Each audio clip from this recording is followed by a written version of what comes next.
హరే కృష్ణ. ఈరోజు గులాబ్ గుత్తులు చేస్తున్నానండి. దానికేమో ఒక పావు మైదా తీసుకున్నాను, సేమ్ పావే షుగర్ తీసుకున్నానండి, పంచదార, నెయ్యి 100 గ్రామ్ నెయ్యి వేసేసి 3 బాగా కలిపేసుకున్నానండి. ఇగో అందులోనే వాటర్ వేయకూడదండి, పాలతో కలుపుకోవాలి. మనకు కలిపేసుకొని గట్టిగా కలుపుకున్నాం కదా, కొంచెం ఫైన్ పేస్ట్ చేయాలి కదా, మెత్తగా పేస్ట్, అందుకే మిక్సీలో వేసుకున్నానండి. ఇగోండి, మళ్ళీ మనకి చూసుకోవాలి, కన్సిస్టెన్సీ చూసుకొని పాలు వేసుకున్నాను. ఇప్పుడు అలా పిండి మొత్తం ఇలాగ ఆడేసుకున్నానండి మెత్తగా. ఈ కన్సిస్టెన్సీ ఉంటే సరిపోతుంది.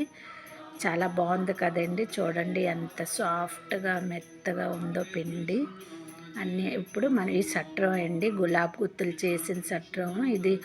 ఆయిల్లోని ముందు డీప్ చేసి ఉంచాలండి, 1-2 మినిట్స్ వేడి అవ్వాలి. ఇది వేడి అయ్యాక అప్పుడు ఇందులో పిండిలోని డీప్ చేసుకొని సట్రం అలా జాగ్రత్తగా మళ్ళీ ఆయిల్లోని పెట్టాలండి. అలా పెట్టాక ఒక దేనితోటైనా స్టిక్ తోటి, దేనితోటైనా పుల్లతోటి మనం అది మెల్లగా తీయాలండి, ఇలాగా విడతీయాలి. అది వేడి అయ్యాక అది దాని మట్టుకు అదే వచ్చేస్తుందండి. చూడండి, ఇలాగ వేసాను, ఇంకొకటి కూడా నేను వేసాను.